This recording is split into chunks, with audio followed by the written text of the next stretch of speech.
पिछले एपिसोड में देखा कि शियाओ इटर्नल माउंटेन के अंदर चला गया जहां मौजूद मुरल्स और जेट टेबलेट्स हैं। उसने देखा कि विलो गोडेस और कुनपेंग भी इस प्राचीन लड़ाई में शामिल थे और नेदरवर्ल्ड के लोग उन्हें ही डीमन इमोर्टल का लीडर मानते थे। शियाओ इस बात को मानने को तैयार नहीं था और वो समझ गया कि जरूर वो लॉर्ड इटर्नल ही सभी लोगों को बहका रहा है और उसने इमोर्टल्स के बुरा होने की खबर फैलाई होगी क्योंकि वही आपदा का कारण बना होगा। पर उसने खुद को यहाँ के लोगों के प्रति सेवियर की तरह शो किया ताकि वो उन्हें अपने वेपन की तरह इस्तेमाल कर सके। इसके बाद शियाओ माउंटेन के पीक पर पहुंचा जहां उसकी मुलाकात मोजियान से हुई। शियाओ ने उनसे कुछ क्वेश्चन पूछे थे क्योंकि वो इटर्नल की बातों में अंधी होकर होली वॉर छेड़ने को तैयार थी। शियाओ ने उसे एहसास दिलाया कि 9/10 रियल के लोग उनकी ही तरह है, पर उसने मानने से इनकार कर दिया। उसकी नजरों में वो राक्षसों के जैसे दिल वाले खुखार शिकारी थे। शियाओ वहाँ से निकल गया था और कोल्ड्रेन की मदद से एशियन बैटलफील्ड में आ गया।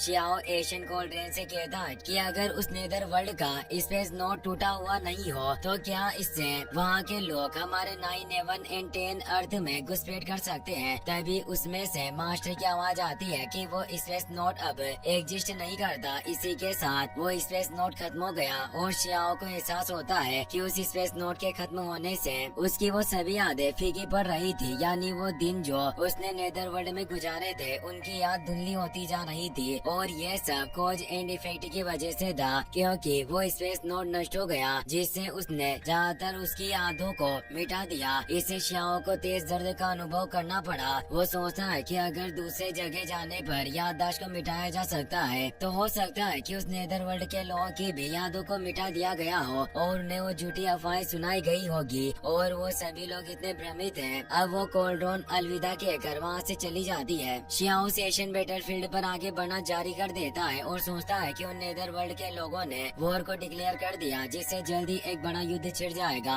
और हमारे 9/10 अर्थ में उनकी सेना जल्दी प्रवेश कर जाएगी और आक्रमण शुरू कर देंगे। इसीलिए मुझे जल्दी से तियाशियन डिवाइन एकेडमी में वापस लौटकर उन्हें इस न्यूज से अवगत कराना होगा। पर तभी शियाओ के ऊपर एक स्पीड पावर से अटैक होता है। शियाओ बैरियर बनाकर उस अटैक से बचने की कोशिश करता है, पर ये सोल अटैक इतना पावरफुल था कि वो उसकी स्पिरिट बॉडी को उसकी फिजिकल बॉडी से अलग कर देता है। शियाओ लियो ब्रांच की मदद से उस सोल बॉडी को वापस अपने अंदर ले लेता है और गुस्से में बोलता है कि आखिर यहाँ कौन है जो मुझ पर घात लगाकर हमला करने की हिम्मत कर रहा है। शियाओ के सामने एक पेटिशनर था। वो सोच रहा था कि ऐसी पावरफुल डिवाइन सोल पावर वास्तव में काफी ज्यादा अमेजिंग है। इस आदमी की पावर मामूली नहीं होगी। वो पेटिशनर बोलता है कि मैं इंपिरियल सिटी का इंस्पेक्टर जियाडे हूँ। हमारे कानून की धारा 360 के तहत बिना परमिशन के इस जगह पर घुसने पर तुम्हें सोल डेवरिंग एंड पनिशमेंट से गुजरना होगा। तुम जरूर वही होंगे जो तियाशियन एकेडमी से अलग हो गए थे और थर्ड एडर तुम्हें ढूंढ नहीं पाए। शियाओ कहता है कि मैं गलती से एक डार्क स्पेस के अंदर गिर गया था, पर जब वो स्पेशल ड्रिफ्ट फिर से प्रकट हुई तो मैं इससे वापस बाहर आ गया और उसे रेस्पेक्ट देता है और बोलता है कि मैं गलती से खो गया था। पर जियाडे कहता है कि अगर आज मैं तुम्हें गिरफ्तार नहीं करूँगा तो तुम कभी ये बातें नहीं कहते।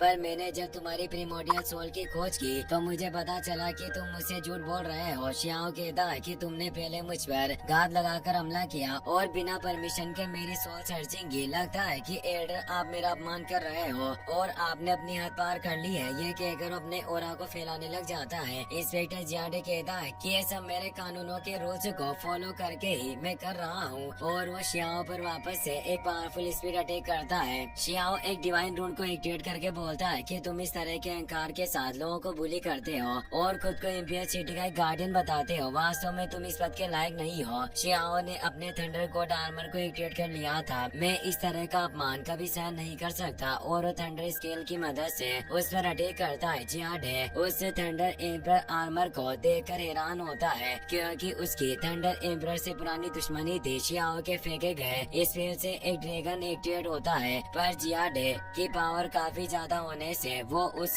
ड्रैगन को आसानी से नष्ट कर देता है और उसका वार शियाओ को जाकर लगता है। शियाओ पूरी पावर से उस अटैक को रोकने लगता है। जियाडे को लग रहा था कि वो उस अटैक को रोक नहीं पाएगा, इसीलिए वो बोलता है कि तुम लोअर वर्ल्ड की एक चींटी की तरह हो और तुम्हें लगता है कि इस एशियन बैटल आर्मर के साथ तुम मेरा सामना कर सकते हो। तुमने मेरा अपमान किया, इसीलिए तुम्हारी पनिशमेंट सजाए मौत होगी। शियाओ थंडर एम्पर आर्मर की फॉल इंटो डार्कनेस पावर को एक्टिवेट करता है जिससे एक तेज ब्लास्ट हुआ और जियाडे की वो एनर्जी खत्म हो जाती है। जियाडे बोलता है कि लड़के तुम मेरे इस हमले से तो बच गए, पर तुम मेरे जजमेंट की 3 चालों से ज्यादा सहन नहीं कर सकते। और वो अपने फ्लैग से एक जायंट मीटेओराइट को शियाओ की तरफ फेंकता है। शियाओ अपने हाथों से ही उसे रोकने लग जाता है। उस मीटेओराइट की एनर्जी इतनी ज्यादा थी कि शियाओ के पैर जमीन में धंसने लगे थे, पर उस थंडर आर्मर पावर से उसे रोकने में कामयाब हो जाता है और उस डार्कनेस पावर से उस मीटेओराइट को खत्म कर देता है। शियाओ की आंखें गुस्से से भर चुकी थी।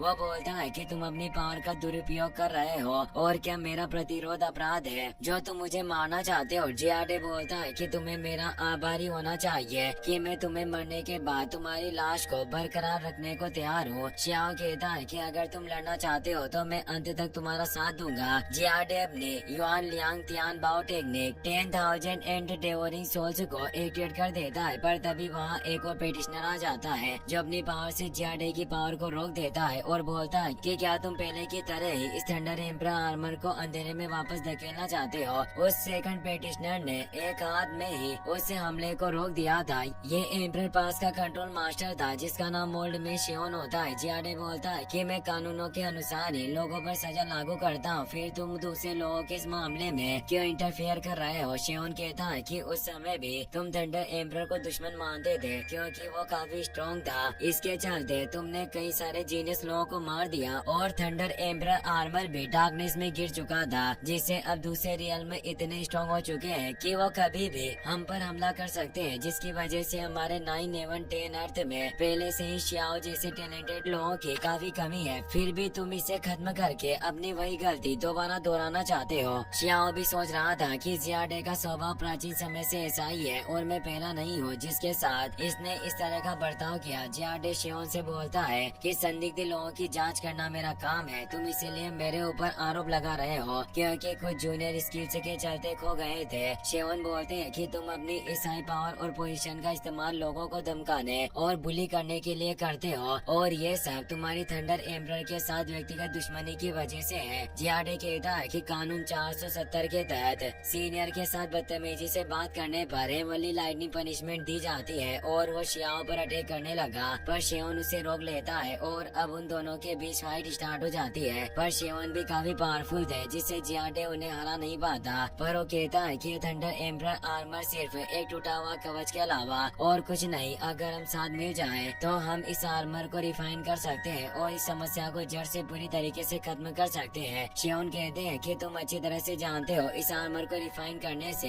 ये लड़का भी मारा जाएगा। वाकई तुम एक मूर्ख हो जो इस तरह की काम करने की सोच रहे हो, लगता है कि तुमने अपना दिमाग पूरी तरीके से खो दिया है। और वो एक पावरफुल अटैक करते हैं। अब उनके बीच एक फियर्स फाइट होना स्टार्ट हो जाती है। तभी वो एम्पियर सिटी के मास्टर की आवाज आती है कि लड़ाई बंद करो और जल्दी से वापस सिटी में प्रवेश करो। इस आवाज की वजह से जियाडे तुरंत लड़ाई बंद करके वापस चला जाता है। शियाओ सोचता है कि जियाडे के पास इंसानी शरीर है पर इसका दिल शैतान की तरह है, पर आज का ये कर्ज मैं याद रखूंगा और इसका बदला लेकर रहूंगा। शियोन शियाओ के पास आते हैं और कहते हैं कि तुम्हें मेरे साथ चलना चाहिए और मुझे सिटी तक फॉलो करना। फिर हमें बायांग दी गुआन का सीन दिखाया जाता है जो इनर सिटी की एक जगह थी जहाँ के बॉर्डर लैंड एम्पर पास पर एक एल्डर मौजूद थे जहाँ शियोन शियाओ को लेकर आ जाता है। उस एल्डर का नाम स्कल ब्रेकर होता है जो एम्पर सिटी का ग्रीडी वुल्फ ओल्ड मैन होता है। जियाडे पहले ही उनके पास पहुँच गया था। शियोन स्कल ब्रेकर को कहता है कि एल्डर में थंडर एम्पर आर्मर के मास्टर को अपने साथ ले आया हूँ। स्कल ब्रेकर शियाओ से पूछते हैं कि तुम आखिर किस जगह पर गए थे। शियाओ सोचता है कि अगर मैं इन्हें उस नेदरवर्ल्ड के बारे में बताऊं कि वो वॉर शुरू करने वाले हैं तो मुझे इन्हें उस एशियन कोल्ड्रेन के बारे में भी बताना पड़ेगा, पर मैं इन्हें उनका उल्लेख नहीं कर सकता। इसीलिए वो विनम्रता पूर्वक उन्हें बताता है कि एल्डर मैंने एक स्पेस में प्रवेश कर गया था जहाँ कई सारे पत्थरों के शिलालेख मौजूद थे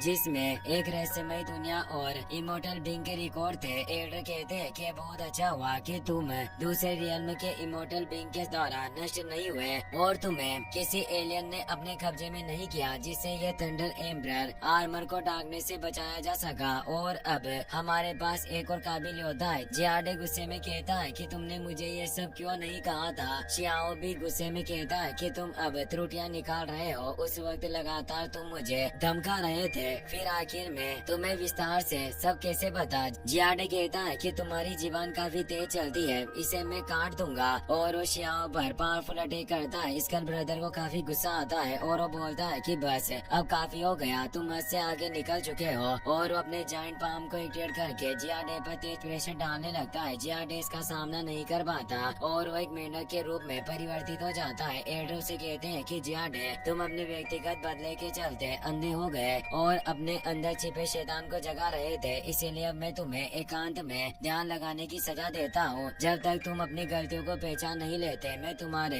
सजा को खत्म नहीं करूँगा। और वो अपनी पावर के साथ उसे एकांत में भेज देते हैं और बोलते हैं कि जियाडे का मामला अब सुलझ चुका है और अब कोई नहीं है जो इस थंडर एम्परर आर्मर से जेलस फील करता हो। यानी एल्डर ने शियाओ के इस भारी बोझ को साफ कर दिया था। इसी के साथ ये एपिसोड यहीं पर खत्म हो जाता है।